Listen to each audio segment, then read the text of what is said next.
Greetings and welcome to another Warhammer 40,000 Kill Team video, where today I'm going over the buffs and nerfs needed for the new edition of Kill Team.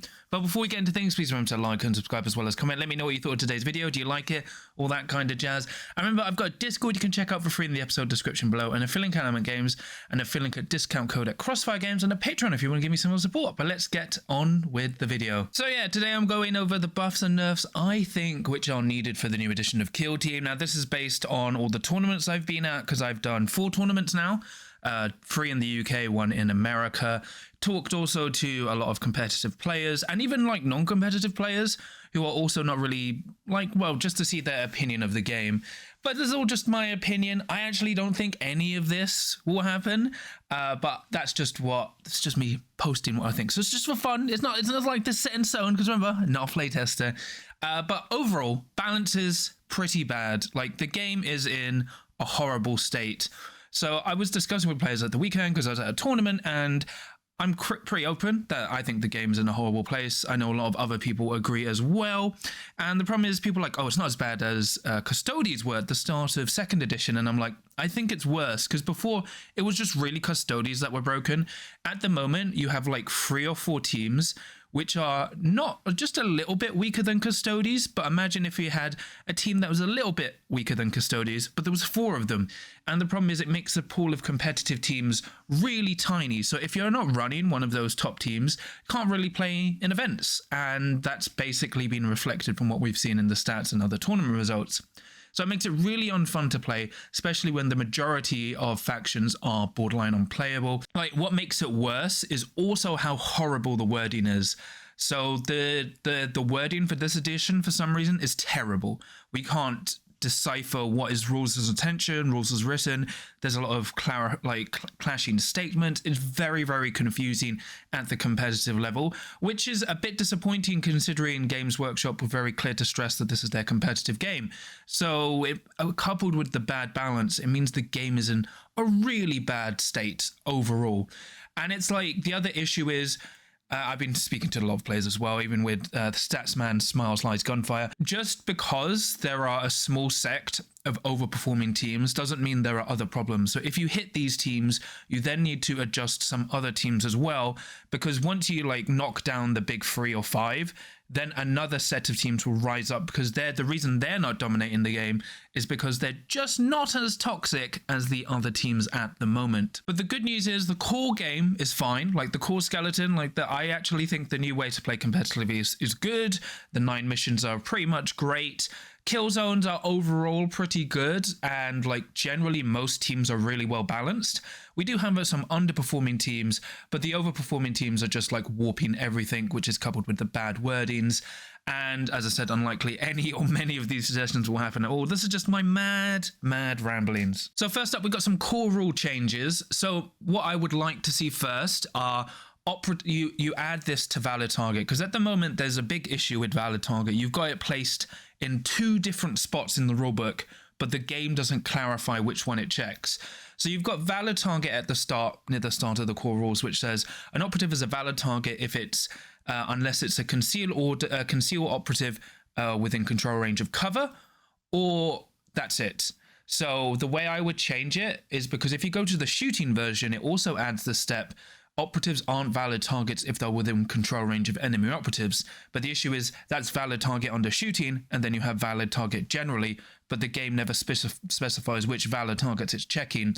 So to tone down the power of abilities that check on valid target, I would make it so that valid target in general, you are not a valid target if you have a conceal order and are within control range of cover, or you are in control range of another enemy operative, because that just fixes so many issues with like TACOP balance, ability balance, and it just clears up, because as I said, we've got 2 different sources of valid target, and it's not really clear which one the game is checking. Then I would also add an exposed position rule for Vocus for the 2nd level of the Vantage. Now, the issue with this is once a silent sniper gets up there, it's pretty much undefeatable. And the problem is a lot of snipers with permanent silent have the ability to ignore obscuring. But then also it's really powerful if you can get up there as a shooter in general, but more so if you can do gather surveillance, because you can just sit up there if you get to your opponent's side and just like freely max your victory points. So I think what I would do with exposed position is what I did with my map pack. If you are on the top level vantage, you can be shot regardless of your order, but you're still in cover. So if you have a camo cloak, you can retain a save as a crit or 2 saves. You know, you still have that ability, but just means you have some counterplay, because at the moment, someone gets up there, they can't be charged, they just block off that thing and are untouchable, and it makes really negative play experiences. And it's something I've gotten a lot of feedback from players at events who just find it incredibly unfun. And the thing is, when we were at Warhammer World, when they introduced Chow Nath, they had a second level of Chow Nath. And the main complaint was that if people could get up there, they were just untouchable. So what they did is they just said you can only go 1 level on Chow Nath. So I think just mirroring that rule just helps a lot. It makes Vocus a lot more balanced. And then obviously changing battle target helps a lot as well. So we've got some buffs. Starting to buffs. We've got Beta Decima. Allow swimming. Just allow us to swim in the hazardous areas, please. If we could just, because the problem I have with Beta Decima, there's so much dead space. So if they ported over the swimming rules, you count it as being in light cover, so you could swim up with the conceal order, so you could only be shot. Remember, like if you're on a gantry, so if they're shooting down at you, they're going to get shot back generally, unless they've got like ways to stay silent. So there's a lot of counterplay, and it means there's a lot less dead area in the boards. And then the other thing I would do is make sure tokens and markers cannot be placed in hazardous areas, because one thing you can do as Hierotek Circle is place the nanomine in the water covering someone's drop zone, and then they just can't move, right? It's crushing. Like it shouldn't, like it's supposed to be like a rocking, like unlevel, well, it's water, right? So a nanomine and other markers shouldn't sit on there. That just tidies up stuff so you can't have like markers or tokens overlapping. You can still actually put terrain features in the water, so I'd probably say terrain features as well, but those should make Beta Decima a little bit more playable. The other issue is the maps for Beta Decima are pretty bad, so they would need new maps, but at least if you allowed swimming and then adjusted that for hazard saves with tokens and markers, I think it would make it at least a little bit better. Then for buffs, we've got Blades of Khaine. So +1 wound for every operative. So if you aren't aware, in the narrative, well, in the tabletop all aspect warriors have a 5-up invulnerable save, so they don't have it on the tabletop, but I think it would be really interesting, instead of giving them an extra operative, you just give everyone +1 wounds. So it makes Exarchs 10 wounds, and it makes all aspects 9 wounds. So this is really interesting for breakpoints, because it means like if you charge into a Space Marine, if they're an Assault Intercessor, they can't kill you unless they roll a crit or way more hits than you. But it does mean now you can start reliably fighting into elites, which helps a lot. And I would just give a free up save to Striking Scorpions, because literally Striking Scorpions should always have a free up save. I wanted to go a bit further in terms of also giving Striking Scorpions +1 attack and giving Howling Banshees, like every time they climb, they just is -2 inches. But I think considering they're somehow doing okay at the moment in the stats, just let's see how that would ride and go off, because I think at least if Striking Scorpions had a free up save, they'd be like more resilient to elites, and then +1 wound would actually be really interesting for the team. So, you know, still someone who could do 4-5 damage reliably would kill you, but it would help into most of the field. And I think that's enough, because I don't want to add extra operatives to aspect warriors. They're supposed to be more elite Eldari warriors who've been alive for centuries. So I think that really represents them quite well. Pathfinders, look, they do need some buffs. Come on, they're like in a horrible state. So my first change would make high intensity marker lights and target analysis optics twice per turning point. So it means you can do the high intensity marker light action twice, and 2 different operatives per turning point can benefit from the increased level of marker lights. This just helps with synergy of the team and stops weird things like, it does mean, you know, you might now don't always have to take the marker drone, but then the marker drone still helps. It doesn't mean you need to rely on Shazlas spam, right? It makes the team more viable. And I would also bring back allowing them to do the marker light action while on guard on Conceal in Gallowdark, because that kind of what made them playable in Gallowdark, and they really need it. So at least bringing those back, I think you don't have to add any operatives, you don't have to change any stats. I think that would help. That would help so much, and it would just make them way more interesting as a kill team. Then we got Chaos Cult. I actually think they only need a minor buff, and that's with just Torments increased to 16 wounds. So currently they're 13 wounds. They're once per turning point. I think they should be 16. 16 wounds, I think that literally just fixes the team. Because at the moment, you know, a 13 wound Torment that only has damage negation of -1 and a 5-up for every attack dice isn't that great. At least if they're 16 wounds, I think they're worth the once per turning point restriction. Because I wouldn't like it actually removed, because then I think you just start spamming Torments, which is the problem they want to go away from. They want to make Torments different, and I think this is a nice change. It's a simple change, and obviously if it's not much, then they can start improving them a bit more, but I think it's a good foundation, because with the underperforming teams, because they're just almost there, I think they only need slight nudges just to make them more viable. Then we got Deathcore. Deathcore need like so many buffs, but my thing would first give the sniper loses concealed position rule, so it gets permanent silent, because the blooded sniper has the same sniper rifle, basically the same sniper rifle, but somehow is permanent silent, and this guy doesn't. So just give him permanent silent on his sniper rifle. Then for the veteran with his bionic arm, increase it to 4 attacks, because why not? It's just fun, You just run around screaming bionic arm as you punch people. It would be so good. It's the only melee operative with 3 attacks. It is 4/5 damage, but only hits on 4s. So I think that's a fair trade-off, you know? You're still running around, 4 attacks hitting on 4s. You could do your attack order and stuff. Just have this guy running around, punching people. So much fun. And then the final thing, for Deathcore Troopers, I would get like the recycled rule or endless swarm. So basically, if you kill a trooper, next turning point, they move on from your table edge. So they count as, They count as repositioning on. So 6 inches on from your table edge, and then they can do another action. But they don't count towards your kill op. So for example, if you kill a trooper, that affects the kill op. But then if you keep recycling them, it doesn't. So it represents just them sending in waves of guardsmen. So I think, you know, if you either have them move on as an activation, that would be fine, or either like start the turning point like moved on, like at the start in the ready step, they will just reposition up the board from your table edge with an order of your choice. I think that would be really cool, because it punishes people like overly pushing into you, and you can't really do much. It means you can just have someone babysit your backfield objective. They would be -1 action point because they've repositioned on. And I think that's just a nice thematic way, considering most Deathcore players are actually taking 3 warriors for a free straploy with the 4th. So, you know, having 3 warriors that always come back, I think would be really, really fun. And it would just be a nice thematic change to represent like how they are just having these endless number of troopers sent in. So Hunter Clade, the buffs I would give were just the depreciations, whatever, aren't active for the turning point for the first time they are used. So this mirrors how they used to work. So the first time you use one of your canticles, the downsides don't kick in for the first turning point, but if you use them for the second turning point, they do. That's just a mirrored change. I thought about changing the operative restriction, but the more I thought about it and looked into it, I understand why Games Workshop have done it.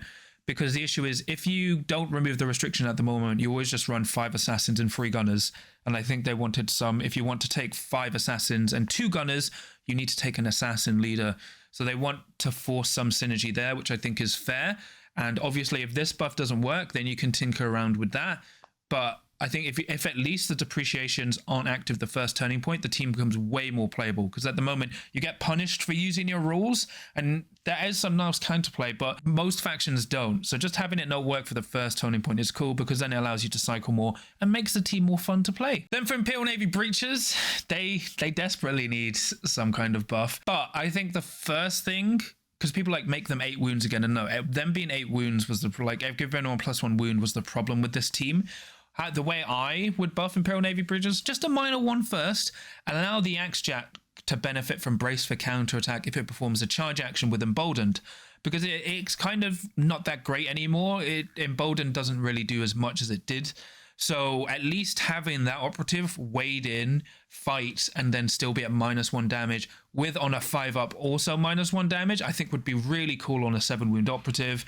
And the fact it's only just that operative should be nice. It allows them to push forward slowly, right? So you still you can't just suicide the Axe Jack in because you still need support, but like you could charge in just to be within dash range of your other operatives, so you can kill, and then if your opponent comes close, you can dash up and punish and still benefit from brace for counterattack.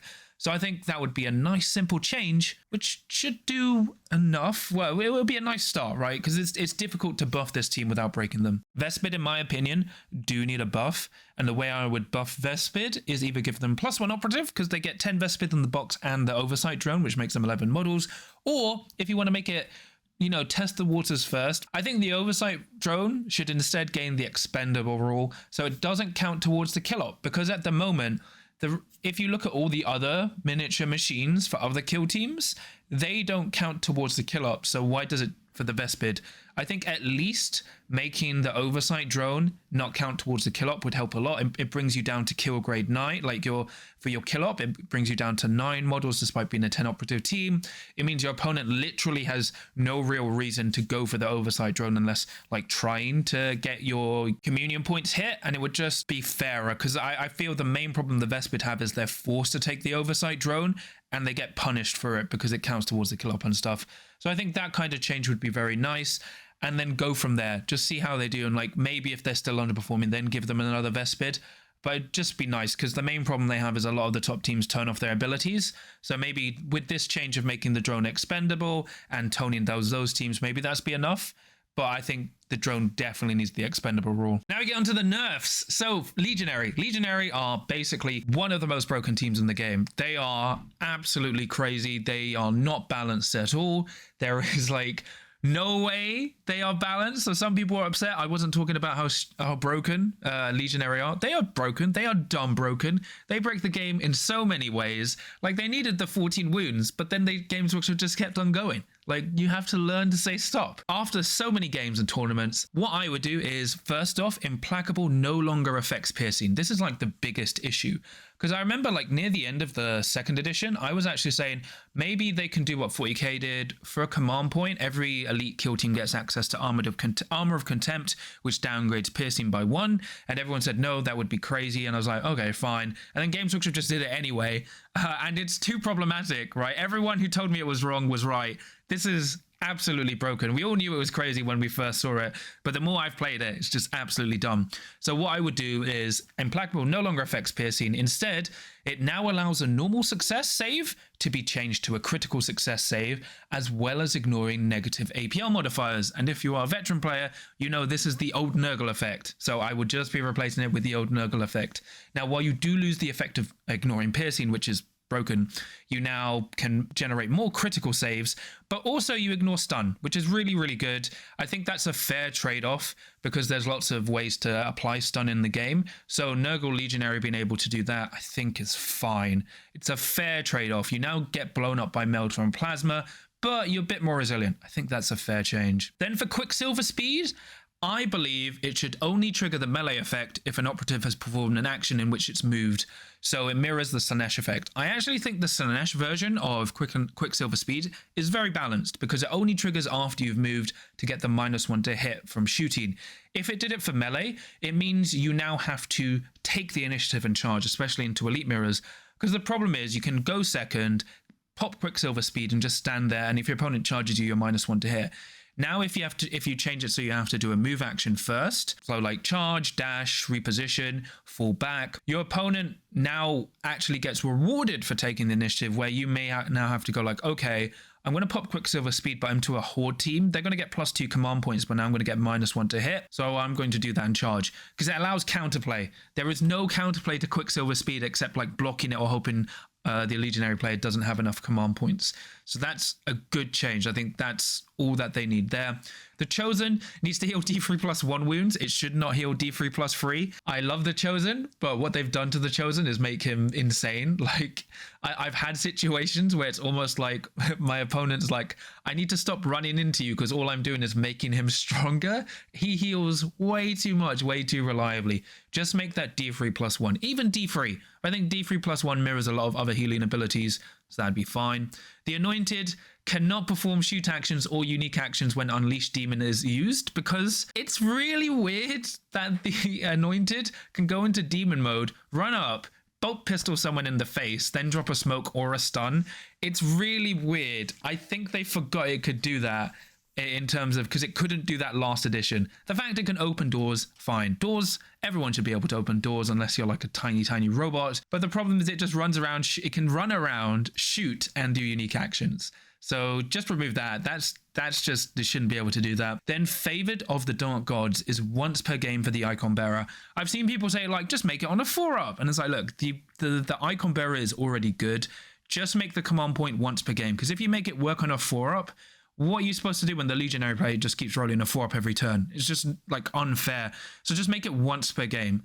That's all it needs. Once per game for the free command point. Don't make it every turning point. Then for Warriors, there's multiple options they can do, but I think Warriors are too strong with Infernal Pact. So a lot of other Warriors have this problem as well, where they were buffed to the point where it makes no sense. So there's multiple options they could do for Infernal Pact. One option is once per turning point. So even if you're taking multiple Chaos Warriors, only one of them can change their mark once per turning point. Or, this is the option I prefer because it mirrors a lot of the other design choices they've made in the game for this kill team, is every time an operative changes their mark of chaos, they take D3 damage, because it represents, you know, it shouldn't be that easy to change your mark of chaos, and changing to a different mark should hurt you because you're breaking your bonds with that demon or patron. So you should take D3 damage, because then it mirrors like how the Chaos Talismans work, where you take D3 damage to get a benefit. So you should take D3 damage for, you know, basically betraying who you were supporting. And then that heals, that stacks with the Balefire Acolyte with its healing roll. So you can kind of go like, okay, I'm going to take D3 damage for changing my mark, and then I'm going to use my Balefire to heal it. But now you're using the Balefire to heal that, and then if you don't heal in time or don't heal enough, you're more injured, which is good. But it needs a change, either once per game or that. Like whatever happens, I'd be happy with that. I think the D3 damage is more interesting, but it's probably going to be once per game. And then Warded Armor needs changing. Once again, I would say you either cannot change the operative it's assigned to. So if you pick someone, that's who has it for the game. Because the main problem I have is like you can pick someone different every turning point, so you can stage with different people every turning point. Or if you change it, the original bearer takes D3 damage. So let's say I give it to the Anointed turning point 1, then I give it to the Chosen. But when I switch it from the Anointed to the Chosen, the Anointed takes D3 damage. Once again, mirroring the ability of the Chaos Talisman, and if you take D3 damage for changing the Chaos mark, because, you know, you now have more wounds and it represents the cost of using these chaotic abilities. I think that would be more interesting, but either change would be fine. And if you have all these changes, I think Legionary go down from S tier to A tier. Like, they're still really, really good. At the moment, they're, like, dumb. But all these changes brings them down to good instead of broken. And you may seem like, oh, well, that's a lot. It's like, this team is absolutely broken. So, but these are, like, my changes from playing the team for so long, but also speaking to other players. And I think it's needed, definitely. If we don't get enough of these changes, this kill team's still going to be S tier. Then we go into Warp Coven, arguably the best kill team in the game right now. They are doing the best, most definitely, winning the most events with the best win rate. They need a lot of changes as well. So first up, I would change the boons are selected as per chapter tactics for sorcerers, i.e. they are fixed for a tournament to each sorcerer. So, you know, chapter tactics, you can only select 2 for a tournament. For boons, I would say you can only select 1 per sorcerer per event. So you can't go like, oh, I'm going to run multiple sorcerers. No, you pick a sorcerer and that's the boon they get for the tournament. That helps so much because at the moment being able to flex your boons is way too good, way too flexible. So that helps tone them down. So you have to at least pick, you have to dedicate to a tournament. So, you know, if you know you're playing in a Gallowdark tournament, you can like switch up, or you know the mission, so you have some tailoring. But at the moment they have too much tailoring. Then Master of the Immaterium doesn't stack with Temporal Flux. So basic, the moment, that gives you a 9-inch teleport from a 6-inch teleport. but that just mirrors how other teleports work because they're all capped at the moment at 6-inch range. So that's just like standard. Then ethereal warding, effectively I've changed it how Nurgle works. So they don't ignore piercing. Instead, you now allow a normal save to be turned into a crit save, as well as negating the effects of APL modifiers. But I think Zangors can ignore piercing because they just have a 5-up save. But either way, that needs to go. They can't ignore piercing. Very, very dumb. Never should have been pushed through. So yeah, just remove the piercing. Then Mind Burn, change from Seek to Seek Light, because at the moment Mind Burn is just dumb, especially if you have either Ignore Obscuring or the Mortal Wounds on it. With Relentless, I believe it's like a 70 or 80% chance to kill a 7 or 8 wound model. And the problem with Mind Burn, not only does its crit effects make you -1 to hit, it's just too much reliable damage turning point 1, which no other kill team can do to that extent. So just making Mind Burn Seek to Seek Light allows counterplay from the opponent, just hoping they're not visible, which is horrible. Then a Light, I would change from visible to valid target, because a Light allows you like your whole kill team to get Relentless. So what you do is you move out, switch to engage, do a Light, and then you do Mind Burn, burn someone, then spend a CP to dash back and switch to conceal. Like, that is just way too reliable. At least a Light going from visible to valid target allows counterplay. It punishes opponents in the open.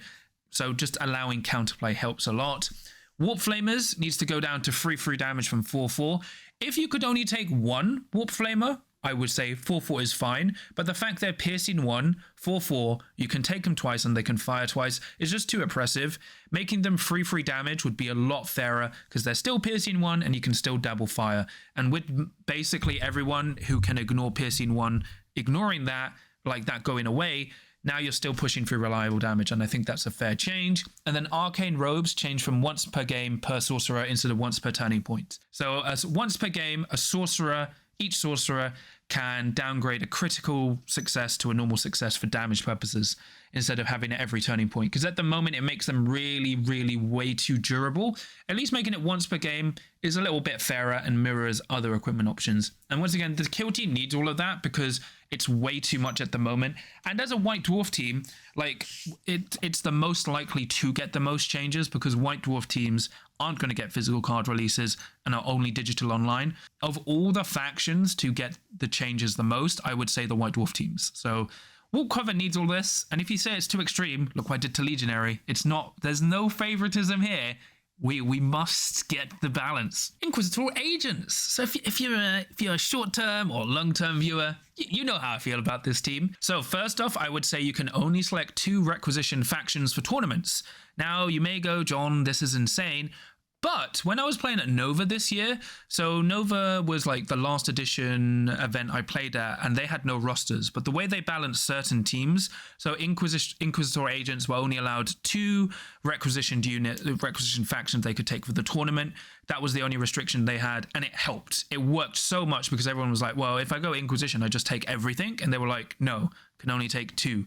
So it would still be like Kazakin and Exaction, but it would just limit you instead of just going, I'm going to bring my entire collection of miniatures. So that should be fine. Then for the Recon Troopers, Recon Tier Kill Zone, it doesn't work when Inquisitorial Agents. Just remove that. Inquisitorial Agents doesn't need that. It's very bizarre that Kazakin give that to Inquisitorial Agents. And also, this buffs Kazakin, because it means now only Kazakin benefit from the free dash, which makes Kazakin more playable instead of just making Kazakin better if you take them in Inquisitorial Agents, so which is really, really good. Then you can only select 1 Melter or Plasma weapon, like last edition. Now, if you're a new player, you may not realize that last edition, Inquisitorial Agents could only select 1 Melter or Plasma weapon, and they ended the edition as the 2nd best performing faction in the game based on tournament wins, podiums, and win rates. So they can perfectly survive, because if you do this, they will probably just take the Plasma Pistolier or the Melter Gun from Kazakin, but then they still take the Heavy Bolter. It allows them to flex into like melee operatives. They can still take the Crack Grenade, like the Grenade Launcher for guaranteed piercing 1, and they've even got the Hotshot Las Volley for piercing 1 as well. Well, like that's, or piercing 1 crits.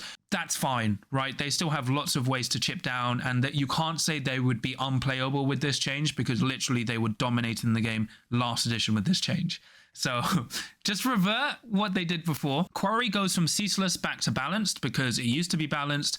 So the problem is, if everyone on Inquisitor Agents hit on 4s, Ceaseless would be fine, I think. But the problem is, if they take Kazakin now, they hit on 3s. Most of their melee operatives hit on 3s. It's too strong at Ceaseless. Either make it go back to balanced or it doesn't bounce. And I think balanced and bouncing is fine.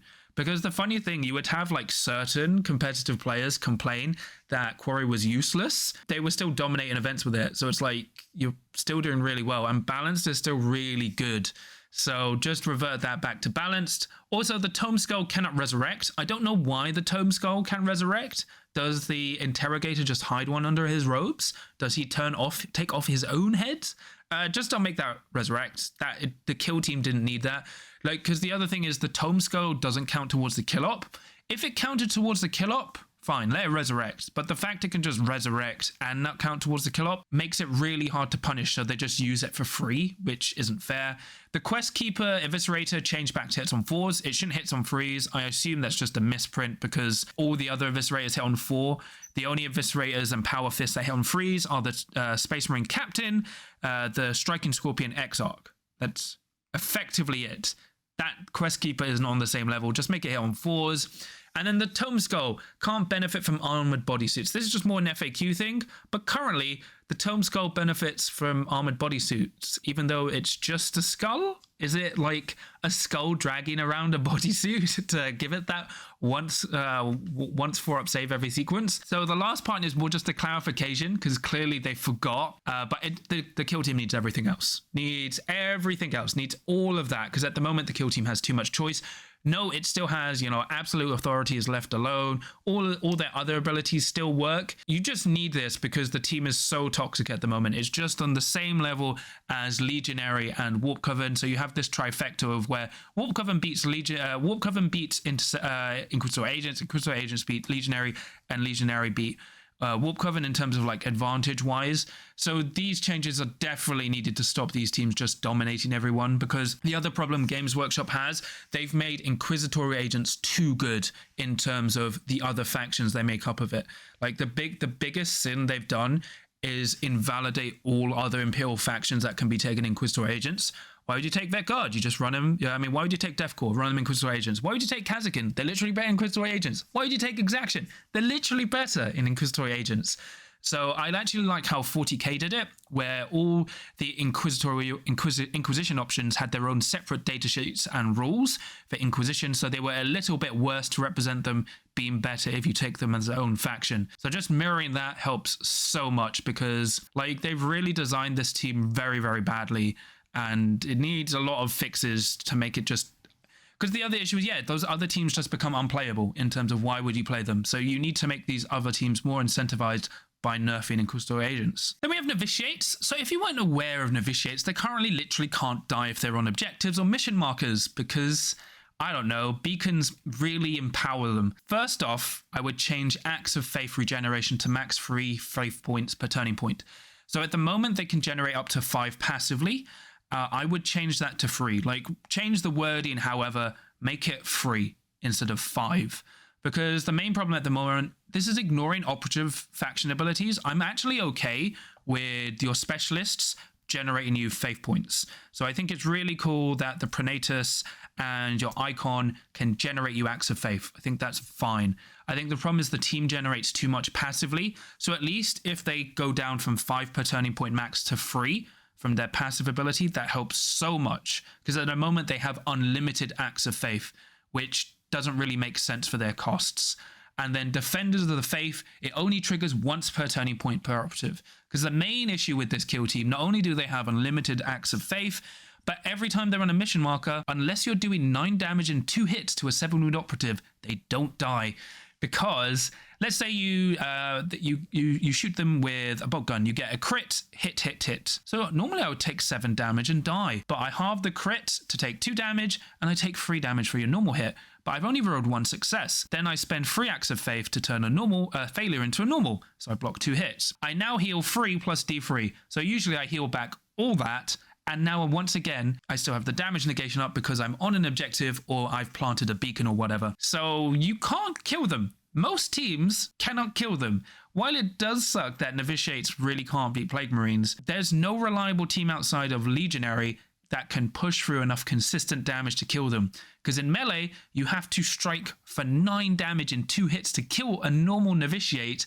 And for the leader, I think it's something like you need to do 7 damage on each hit to kill it, which is very crazy, like not fair at all. So yeah, I think it's 6 damage, but it's still crazy. That change makes the team fine. Like they're really good at the moment. So as I said, we've left alone their ability to like passively generate, to generate acts of faith from their specialists. So if you still want to generate more acts of faith, you have to take the specialists. So they have less acts of faith just to go like, oh wow, I just don't die. And Defenders of the Faith only works once per turning point, like other damage negation abilities. Funnily enough, this was a proven problem last edition where like Star Striders wouldn't die because their one triggered every time. So this is a nice change. They still have the unlimited healing. So like even if you leave them on 1 wound, if they've used enough acts of faith, they can actually heal it all back up. But if you can double fight or double shoot in a single activation, you actually might be able to kill them this time instead of like, or you're going to take 2 operatives instead of them just not dying. I've literally spoken to friends who have gone like, oh yeah, I put this operative in the open on this point, and like my opponent shot his entire kill team at her and she didn't die.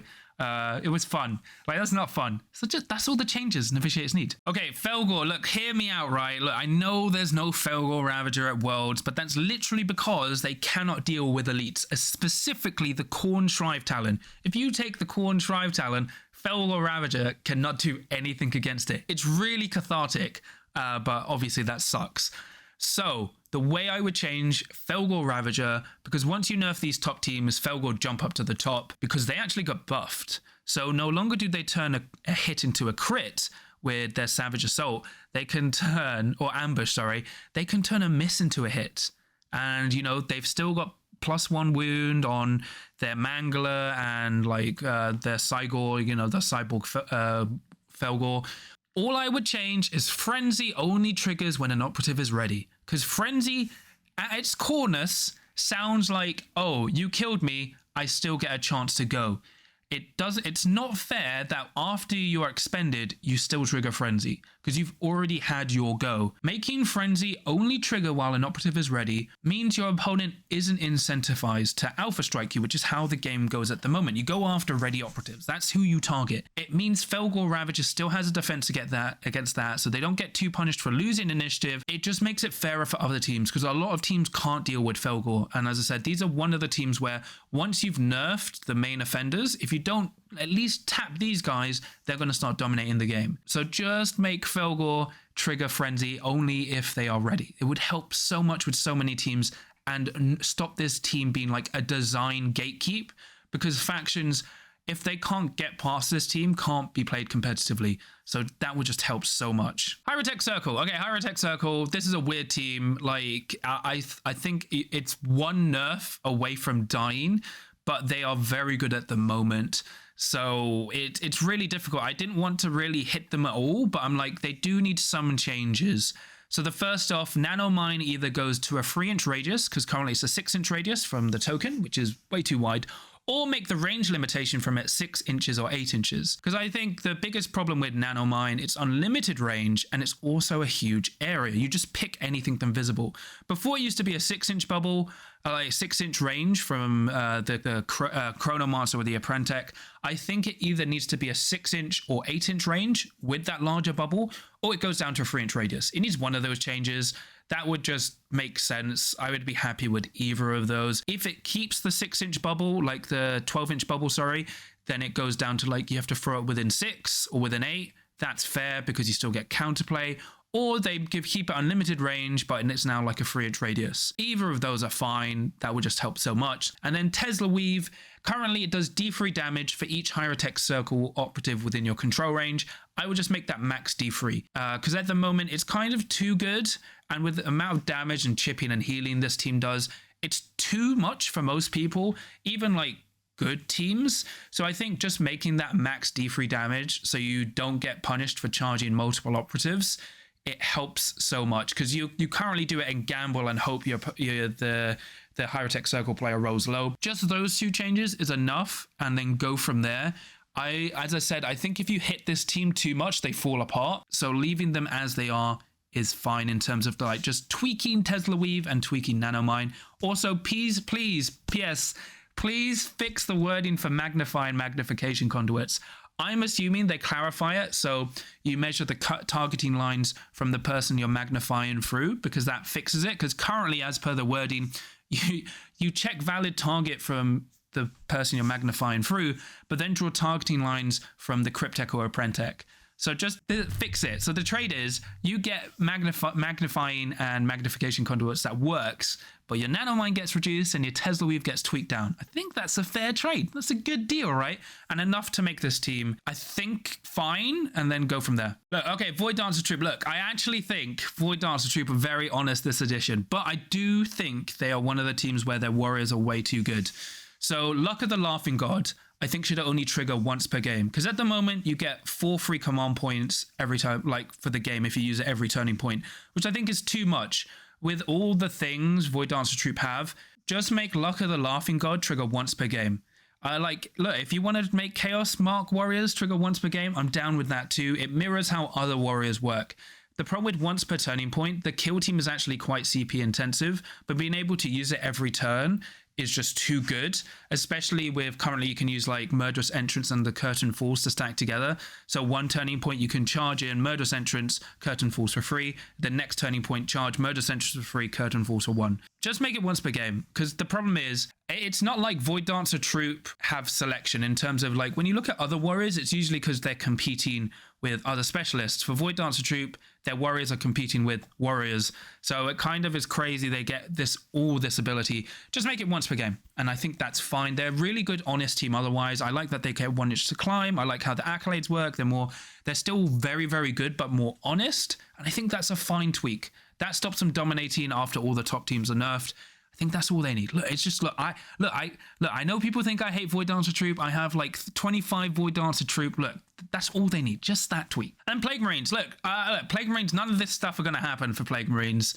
They're too new, right? I don't think any of this is going to happen. The first thing I would like to see is poison tokens are applied at the end of an action/activation. This isn't really a nerf. It's just clarifying how poison tokens are applied, because it's caused all these timing issues, because they forgot if you apply them immediately, it literally changes how their own rules work. So I think poison tokens applied at the end of an action. This is more an FAQ or an errata, which is likely to happen. And that's not really a nerf. That's just really clarifying stuff. Disgusting Resilient changed to trigger on a 5-up instead of a 4-up. That would help so much and be great. And then like nothing else likely to happen. As I said, I don't think any of these changes will happen to Plague Marines. I would just like these changes so they're not that oppressive anymore. Because, you know, they still have it triggering on a 5-up. They can spend a CP for it to auto-pass for that activation for their Disgusting Resilient. And clarifying how poison works isn't really a nerf. It's just helping how the timing issues, because there's so many timing issues at the moment in general. For the buffs and nerfs overview, we still need a big FAQ along with the balance data slate changes. So like once these balance changes happen, we need like if you look, there's a player called Mike Cortez who's been doing like a community FAQ, and I think he has something like 150 plus questions. And you go like, oh, that's just people being pedantic. As someone who TOs and is TOing events, but these are like general questions we need because how confusing and bad the wording is. So this is like just establishing how bad the game is competitively at the moment. We need a big balance change with a big FAQ. TAC ops also need rebalancing, but I don't think it will happen at all. They will get changed maybe with the next approved ops in 2025. I know people are saying like, oh, the next approved ops, they'll go up to 5 objectives. I have bad news for people. I'm pretty sure from how far Games Workshop works in advance, approved ops 2025 is already done, and it will basically be 3 objectives, and probably TAC ops won't change. I don't think objectives will change this edition, so we'll be stuck at 3 objectives. But if we are going to get any TAC op changes, it's probably going to be approved ops 2025 or 2026. I would love them to be FAQ'd, but I don't think they ever will. They'll just wait for the yearly changes. As I said, we still need many big nerfs for the big 3. So that's Inquisition, Legionary, and Warp Coven, because they're all broken, along with minor nerfs for other factions so they don't become big problems. Because if you just nerf those big 3, then the other factions become problematic. Like Novitiates will just dominate the game. Like all those other teams will just rise to the top. So that's why you think you need those minor tweaks as well. Because it's not just like, oh, these big three are dominating the game. There's like massive problems everywhere with the game for balance. And I'm very against just bringing everyone up with buffs, because the problem is the general balance of the teams are good. Most of the teams are really, really fine. I think they're really interesting, good spots. Some are a little bit weak. It's just we have about like 5 to 7 teams which are just way too strong, or 5 teams that are way too strong, and then like 2 to 3 that will become problems once those 5 teams are toned down. So I think that's the changes we need, because if you just buff everything, the game becomes a broken mess. And yeah, if we don't get these big changes, balance will be horrible. Like, look, Worlds is this week and it's going to suck, because it's just going to be like, look, the players are going to be fun, you know, meeting everyone's going to be cool, but we know the game balance is horrible. And once again, this is just based on my tournament experiences, because I've done 4 tournaments now since the editions dropped, played lots of games, and chatting with players, both experienced and like casual or new to the game, because I think it's important, not just speaking to competitive players, but when I speak to casual players, like, or players new to the game, they really don't like the second level advantage for Vocus. Most players don't. And these are just like lots of tweaks to factor in both sides. And, you know, if you look at the stats, it just mirrors everything as well, even with like the small sample size. If you look at the weekly stats as done by Just Another Kill Team podcast, it looks even more depressing, even though it's just weekly stats. And we, you know, we'll wait for the end of November stats, but I don't think it'll get any better. And yeah, ignore piercing has to go for Legionary and Warp Coven. That never should have been allowed. It is so bad. Like, it is, because like the thing is, if you remove that, all of a sudden I think Kazakin jump up to like 8 here, because especially if they get buffed to like not have their stuff work in Inquisition. You think about it, they get the Las Volley, which would basically be piercing 1. Then you've got the grenade launcher, which crack is piercing 1. They've got a melter gun, a plasma gun, and a plasma pistol. Those are 5 piercing guns that now just work properly into elites, and now they do way, way better. See, like that change alone would help so much. And then obviously you need to change Inquisition so that other teams become better. Because I actually think Kazakin are really, really good. I just think the problem is, because so many of the big teams ignore piercing, they can't play into them. Like Tempestus Aquilans would become a lot better. They're already good, but now they go like, oh wow, my guns just work all the time. Amazing. So yeah, you know, I don't think any of this will happen personally. I think some of it might, but I don't think many of it will. This is just the mad rumblings from someone who's not a playtester. So, you know, just relax. These aren't going to happen. Just chillax. Don't worry. Everyone, don't get angry about this. Look, there's some nice buffs, some nice nerfs. Look, and if you're saying I'm being biased, look what I did to Legionary. This is a funny thing.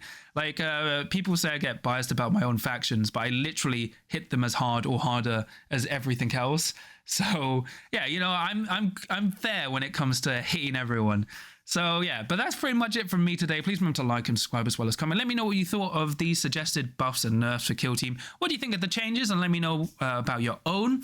And remember, I've got a Discord you can check out for free in the episode description below, an affiliate link at Element Games, an affiliate link and discount code at Crossfire Games, and a Patreon if you want to give me some more support. And I'll quickly shout out my patrons. So for my adults with the crit, I have Zombie Businessman, Tom, Supercow, Steven, Sam, Professor, Nick, Mercenary Q, Mr. Meatwad, Lucas, John Thomas, Graham, Fangzu, Draken, Dave Meets World, Darcy, Dada Golden's Chris, and then for my veterans of the crit, I have Samja and Mark. So thank you so much for all your support. It really means a lot to me and helps support the channel. But yeah, this is a longish video. Currently, how long is it now? 50 minutes. I'll edit it down a bit. Yeah, you know, this is the video I'm going to post before World. And yeah, I'm going to be flying out for that in 2 days, because I'm recording this on the Monday and I'm flying out on the Wednesday. So I'm prepping for that. We'll see how I do with my Legionary. I'm having fun. This actually might be the last hurrah of my Legionary, because we're all expecting the next balanced data slate either December or early January. Usually the reason we're expecting like end of December, just before Christmas, is because of LVO. They need to drop it before LVO. Don't drop it 2 weeks before LVO. That would be very bad. Don't do that. I'm expecting it probably like 2 weeks after Worlds, so it might already have been written, which would be interesting. But we'll see how it goes, you know. Remember, no matter what happens with the buffs and nerfs to your chosen kill team, there's always a chance to win, as long as you can roll a crit.